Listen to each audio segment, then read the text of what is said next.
Hello, everyone. Welcome to this Tea Time History Chat, pre-recorded live. Sorry, I am out and about today as this is going out to you, but I did not want to miss a week because this week is, of course, the run-up to the anniversary of the Gunpowder Plot.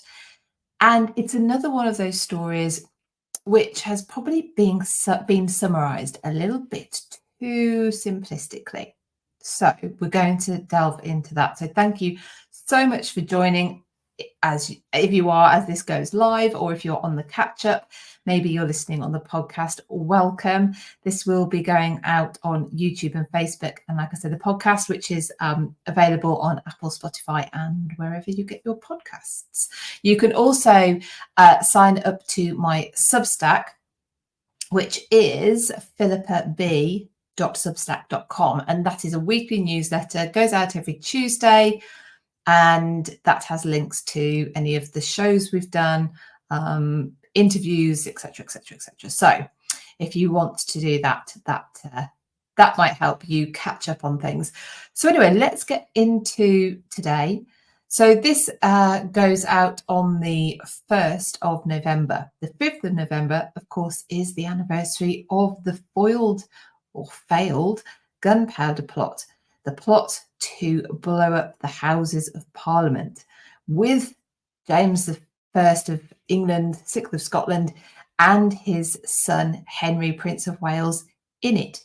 Well, they wouldn't have been the only ones in there, would they? It was going to be a total annihilation of the ruling body of the country. So let's have a look into why somebody might have wanted to do that. What is the run up to it?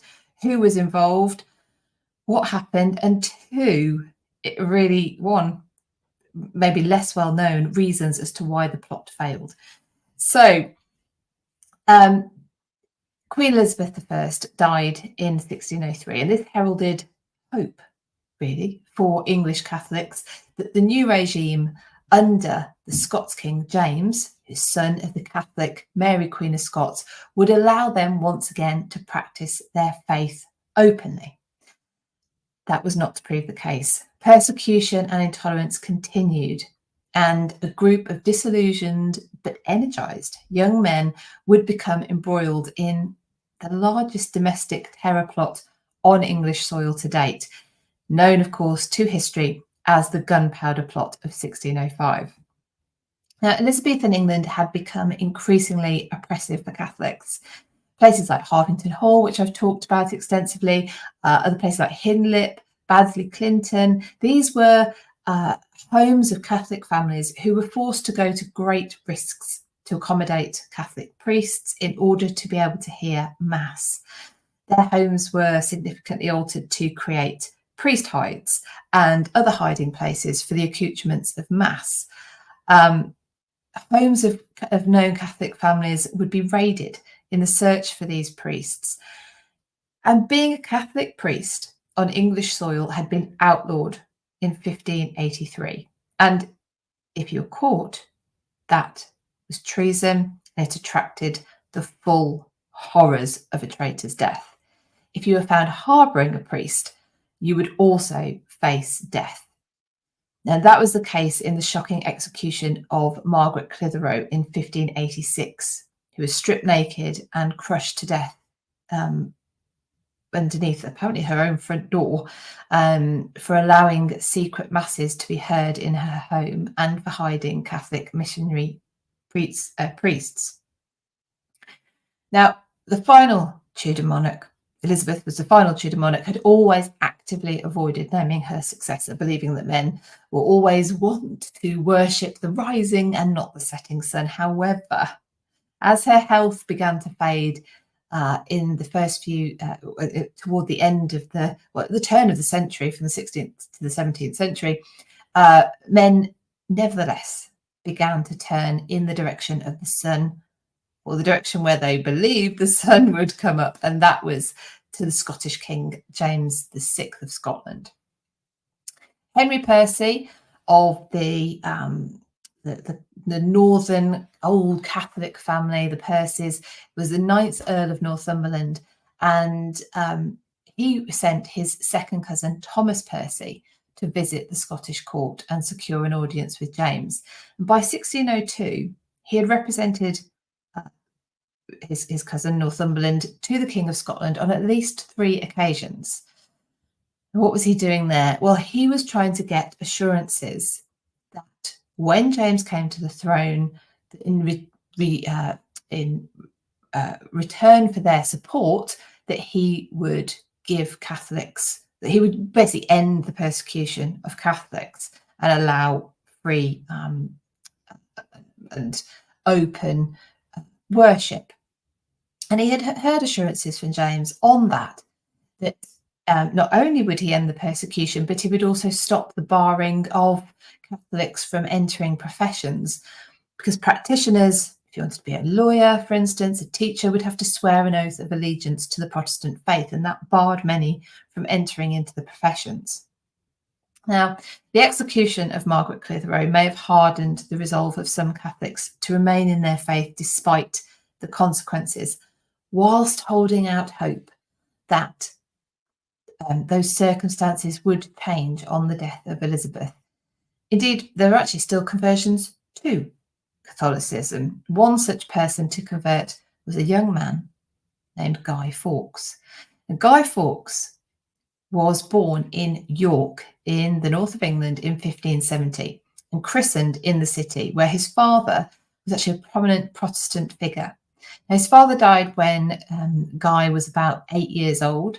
His mother remarried a Catholic man, although it's not clear how much religious influence he had on Guy. Guy did convert to Catholicism at some point before he reached the age of 21, because when he reached the age of 21, he sold all of the property that he had inherited at his coming of age and enlisted in the Catholic Spanish army. And in Spain, he changed his name to Guido and spent 10 years fighting for the Spanish, where he became well versed, apparently, in the use of explosives. But we will come back to that. There's a bit of a surprise in that one. And now, English Catholics had conceived their new king was going to be a moderate. And anyone who had links to the Percys may have known about the promises that he'd given to Thomas Percy. Nothing, however, crucially, had ever been recorded in writing. But meanwhile, Robert Cecil, who was the son of William Cecil Lord Burghley and was his heir both personally and professionally, was a staunch Protestant. His father, it could be argued, was a pivotal figure in persuading Elizabeth into harsher and harsher treatment of Catholics in the country during her reign. The change in power at the top meant that Cecil, his father's successor as Elizabeth's principal secretary, needed to try to take control of the succession in any way he could and keep his position secure. And so, from 1601, Cecil had also been in secret correspondence with James. According to historian Jessie Childs, there were around 40,000 practicing Catholics in England at the end of Elizabeth's reign. She died in March 1603. And 8,500 of these were known recusants. Recusants were people who refused to attend Anglican services and so would pay a fine. But despite Lord Burghley's successful campaign to persuade the Queen of the need to suppress her Catholic subjects, there's little evidence that many of these people were involved in or supportive of any plot to overthrow Elizabeth during her lifetime. But would this be the case with a new king, and one from a different country at that? Well, if Sir Thomas Tresham was anything to go by, then James had no need to fear. Sir Thomas was a well-known recusant and professed devotee to Elizabeth I. And actually, if you want to read a blog that I've written about him, that is in my Patreon, patreon.com/British history. And Thomas, a well-known recusant, a professed devotee to Elizabeth, was also the first to declare for James I in his own home county of Northamptonshire.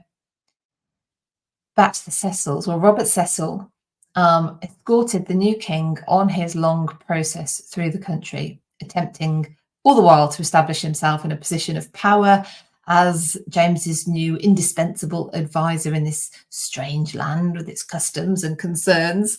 And as he made his way down the country, making various stops along the way, James actually took a nice leisurely progress down through his new country. As was customary for a new monarch, he would free some prisoners. However, there were none of the Jesuit priests languishing in jails amongst the freed. James did, however, stop the fines for recusancy, but only briefly. After discovering that the royal coffers were not quite as full as he had hoped and assumed, then these fines were reinstated. Now, the uncovering of a plot to kidnap James and the receipt of a rosary from the Pope to his wife Queen Anne persuaded James, no doubt with significant and pointed guidance from Cecil, to not interfere with the established laws and structures. So some Catholics, most of them, if not all of them, felt disillusioned, but for some, that disillusionment turned religious zeal into treasonous plot. Enter Robert Catesby. He is a member of a recusant Catholic family whose father William had been imprisoned for recusancy, and he now headed a plot to kill the king and overthrow the Protestant regime in favour of a new Catholic one. He sent his cousin, fellow conspirator Thomas Winter, over to Spain to try to persuade Philip III of Spain, the son of Philip II of Spain, of Armada fame and one-time husband to Mary Tudor, Mary I, to try and persuade Philip III to invade. Philip was not convinced to do so, perhaps understanding that people's conflicting loyalties to country and religion made them unpredictable. Certainly that was the case, or perhaps he simply did not want a repeat of his father's humiliating defeat in 1588. Catesby, though, not dissuaded, continued to plot the death of the king. His idea was to eliminate the entire Protestant regime, kidnap James's eldest surviving child, the Princess Elizabeth, and have her as titular head of a new Catholic regime.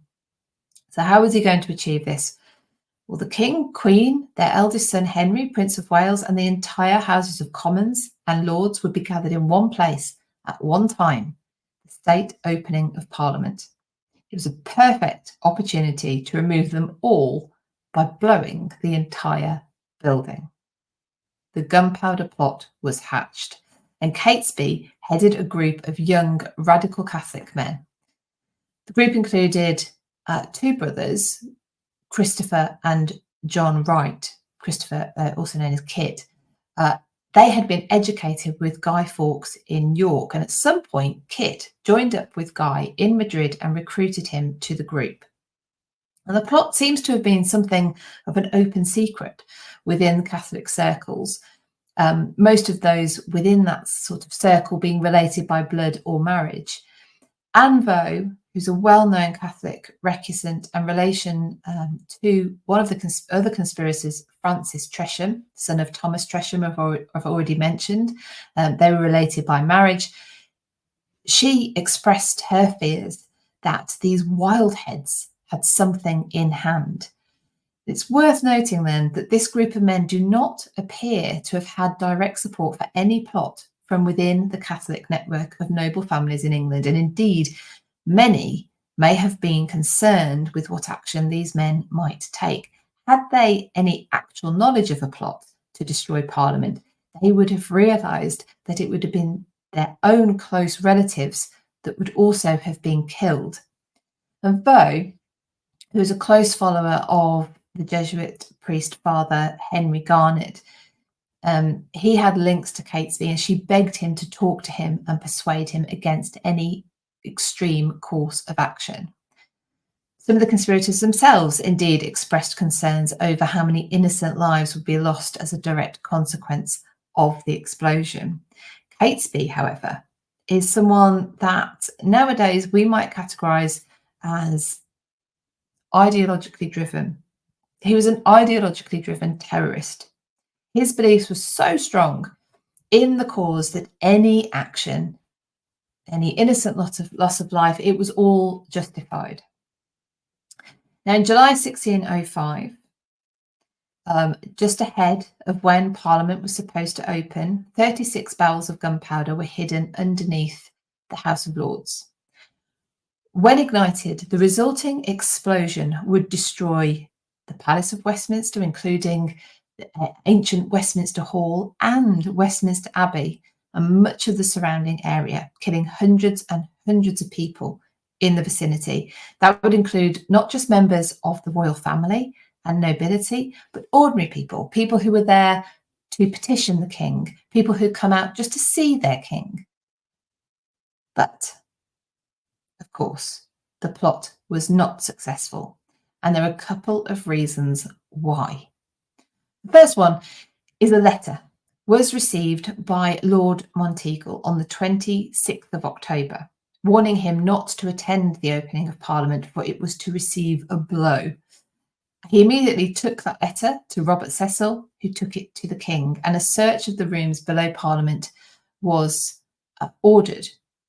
They discovered nothing seemingly unusual, but they did come across a man who gave his name as John Johnson, and he was there because he was the manservant of Thomas Percy, or Percy was one of the conspirators, and he was a well-known Catholic. Now that roused suspicion, so they went back and where they had seen Mr. Johnson and arrested a man who, under torture, later would reveal his name as Guy Fawkes. But who had sent the letter? So perhaps it was his brother-in-law, Francis Tresham. Anvo may have been involved. Francis may have told, though, Monteagle about the plot. And so the accepted story, of course, has become that Francis himself wrote this slimly disguised warning to stop Monteagle going to Parliament that day.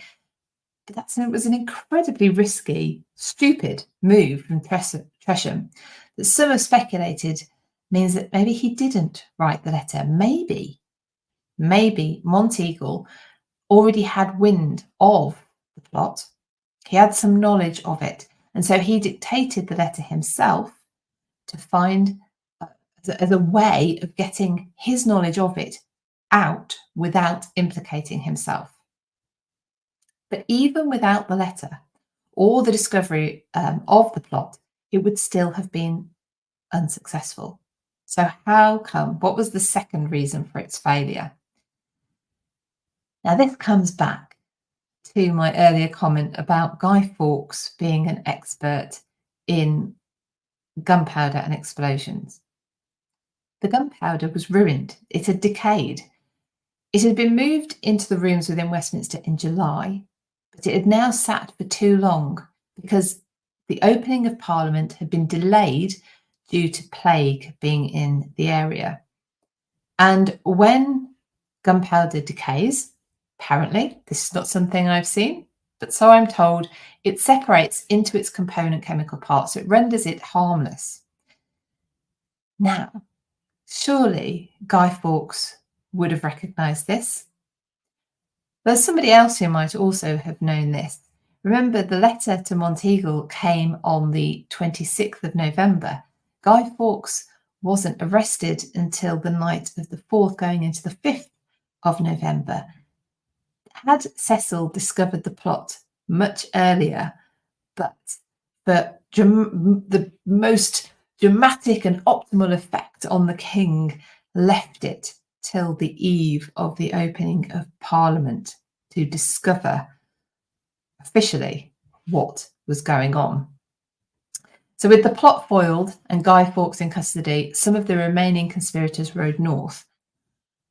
This is incredible. So either still in belief of their cause or just pure desperation, they rode north. They went knocking on the doors of people they suspected of being sympathetic to the Catholic cause, telling them that the plot had been successful. The Parliament had been blown up and the king was dead, and they were asking them to join their uprising, but people did not respond. They had completely overestimated the support they thought they would get. Their aim still seems to have been to kidnap James's daughter, Princess Elizabeth, who was at Coventry in the Midlands. However, they were being chased down, or they thought they would have been, and they ended up at Holbeach House in Shropshire. They'd gathered weapons and gunpowder on their journey, in fact, raiding Warwick Castle. And the gunpowder that they were carrying, however, had got damp. In an attempt to dry it out, it was laid in front of the fire at Holbeach House, where they got there, where a stray spark set it alight. And some of the group were maimed. One of them was blinded in the resultant explosion. But the men there, wounded, desperate, resolved to fight to the death when local militia surrounded them. The gang leader, Kesby, was mortally wounded in the resulting shootout. Meanwhile, Guy Fawkes was being tortured first by being hung in manacles and then racked at the Tower of London.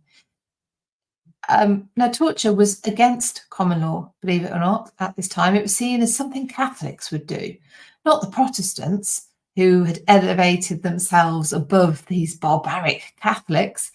However, he was racked, and only under these extreme circumstances did he give up any names at all. The 13 conspirators all had various different ends, which you might be interested to know about. So Francis Tresham, he was imprisoned in the Tower of London, and he actually died of natural causes on the 23rd of December. So he escaped being tried. He escaped a traitor's death, but he was posthumously beheaded and his head displayed with the other Gunpowder Plot conspirators when they were displayed on top of the House of Commons. There's two sets of brothers involved, actually, Robert Winter and Thomas Winter.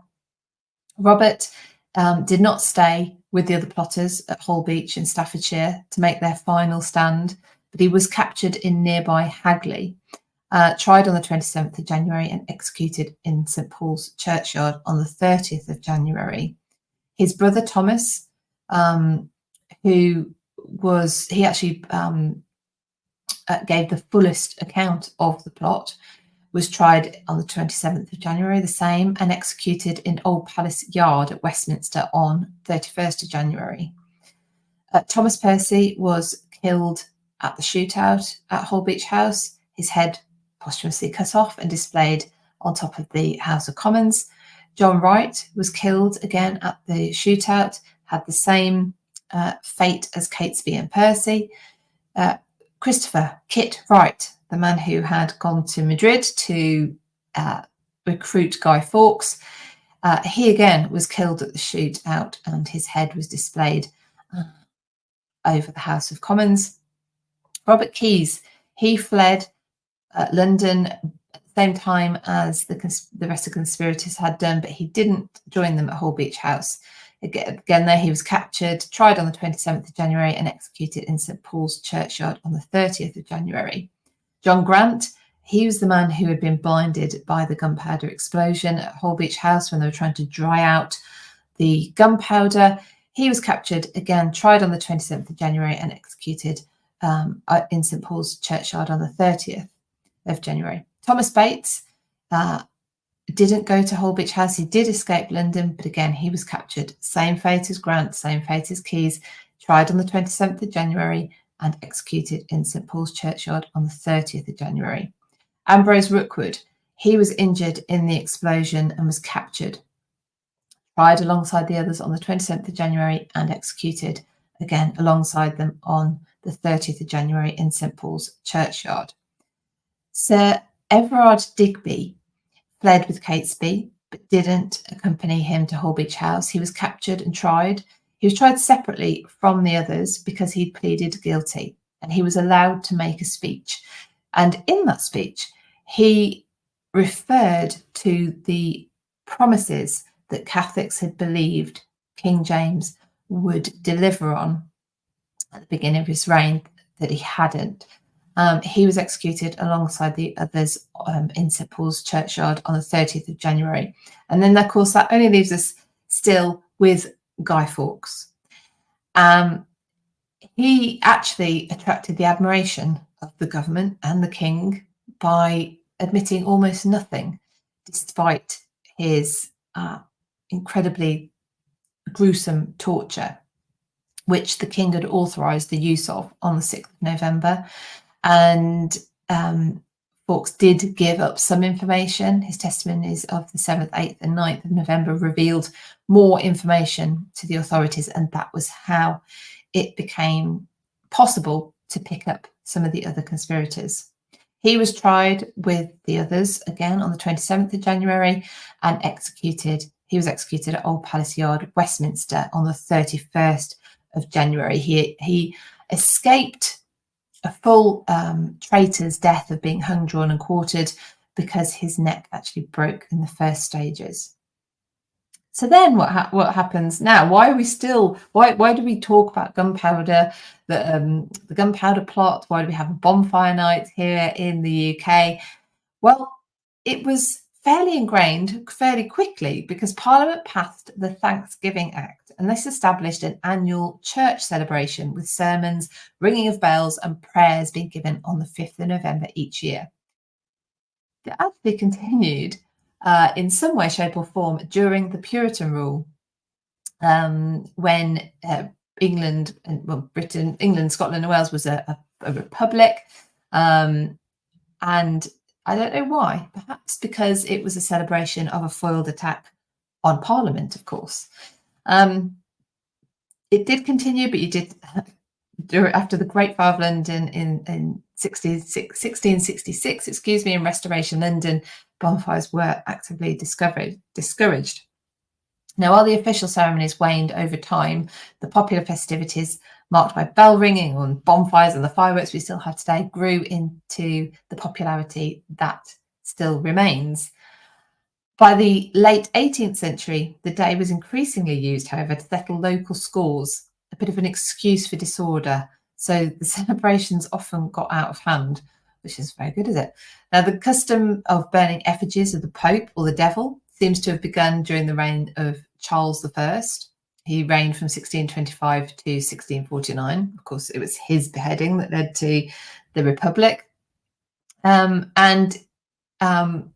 burning of effigies became more popular during the crises over the succession of James II in 1678 to 81. It was only after the removal of the laws against Catholic worship that Guy Fawkes replaced the Pope as the figure who was burned on 5th of November bonfires, and used to have people going around asking for penny for the guy, you'd give over some money because they made an effigy of Guy Fawkes. Now, the Thanksgiving Act remained on the statute books until 1859, but like I say, has remained in the calendar, though it is somewhat now overshadowed by the phenomenon of Halloween, which has been imported from the US over here. But another thing that remains is that to this day, there is a ceremony held in Parliament when the reigning monarch comes to do the state opening of Parliament. The Yeomen of the Guard, the King's ceremonial bodyguard, better known perhaps as Beefeaters, will perform a ceremonial search of Parliament's cellars. But one thing I will say on the cellars thing, which might surprise you, is there's actually some accounts which it make out that it wasn't a cellar. In fact, it was a ground floor storeroom, not an underground floor storeroom. So a room actually on what we would call the ground floor, perhaps you would know as the first floor, but the not underground, not in a cellar. Now, as I mentioned earlier, had those 36 barrels of gunpowder actually successfully exploded, had Parliament have met at the time that they were originally planned to, and so the gunpowder hadn't decayed and it had exploded, we would have lost the Palace of Westminster, which actually we lost in the end anyway, in a fire during the reign of Victoria. but we would have lost the Great Hall, which we still have. We would have lost part of Whitehall. We would have lost Westminster Abbey. Perhaps the river would have flooded that area. And it makes me wonder whether we would have seen a move of the sort of seat of political power, either temporarily or permanently, to a different location, perhaps in the Midlands, perhaps up north. But what would have happened? Would there have actually been a Catholic uprising if the plot had been successful? The evidence suggests that no, because the conspirators had told everyone as they rode north that it had been successful, and yet they still didn't get any support. They had totally overestimated the amount of support they'd get for their cause amongst fellow Catholics, who would probably have all been suspected of collusion in that atrocity had it have been successful. Most people would have wanted to avoid that as much as possible. The Catholics at this time always had this competing loyalty between country and faith, and actually most of them didn't want to have to make a decision on that. So if you are going to a bonfire night this weekend, I hope you enjoy it. I hope you enjoy the fireworks. I hope that's given some interesting context as to why we do it, and a few interesting facts that perhaps you didn't know about before. I certainly wasn't aware that Guy Fawkes had changed his name to Guido because he'd gone and fought for the Spanish. I wasn't aware that the rooms in which the gunpowder was kept were actually at ground floor level. So there's some interesting things in that account. So I hope you've enjoyed that. And I will be back live next week. So 3:00 for Tea Time Live. And I will be here tonight, proper live for History After Dark, which is History After Dark on YouTube. And it is our final Deceased Git this evening. So we've got to the end of the Deceased Git series. We're going to be covering our final Deceased Git. It's actually a group. It's the Glutton Club we're covering tonight. And we're going to do our final scoring. So of our last 3 Deceased Gits of the series, they will get their scores tonight as well. So I hope you can join us. If you are a bit of a Tudor interesty aficionado nerd, then please remember that we have the Tudors Online History Festival going on in a couple of weeks' time, 3 weeks' time. It's the 17th till the 19th of November. You can get tickets, they're only £20, and you get 7 talks, 2 live events, entry into a free prize draw. You can get your tickets at the tudors2023.eventbrite.co.uk. And don't worry if you can't make the actual weekend. Everyone with a ticket will have access to all the talks, and after the event, the recordings of the lives as well, until the 31st of January 2024. So there's plenty of time to watch and rewatch the talks. I've been watching them in preparation for getting everything ready, and I have to say, I think you will. Well, you of course I'll say this, but you will thoroughly enjoy them. Some really thoughtful and new topics, actually, that I think you won't have seen too much on before. So I'm going to leave you there. Thank you so much for joining me on this live, not quite so live, pre-recorded live. And watch out for my posts about where I've been. It's very exciting. If you're in my Patreon, of course, you will be getting early access to the information and some extra behind the scenes stuff. If you want to join my Patreon, it's only £5 a month, and there's loads of stuff in there that you can pick up and join in with, including book club, which I will be announcing the books for 2024 very, very soon. And yes, it's £5 a month. You can join at patreon.com/British history. But please, even if you don't join my Patreon, I just want to say thank you for supporting me here. Please give this video a thumbs up, comment below, and share with your friends if you think they would enjoy it. And yeah, just thank you very much for your support. So I will see you all hopefully tonight for the live for History After Dark. And if not, I will see you next week. All right, take care. Bye-bye.